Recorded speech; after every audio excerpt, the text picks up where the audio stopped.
In this video, I'm going to show you how to turn off screen timeout on Android.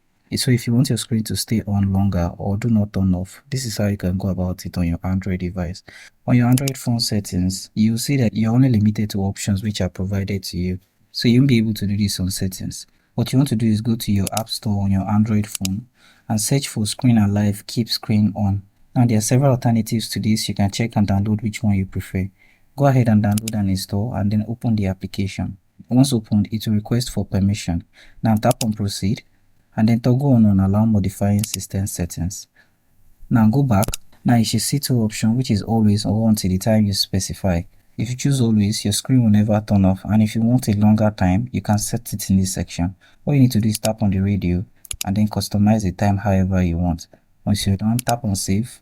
To confirm that it's working, you can draw down from the top of your notification. You should see that Screen Alive is active. You can always turn off from your notification or turn off from the app itself when you tap on the bulb icon at the bottom right corner of your screen.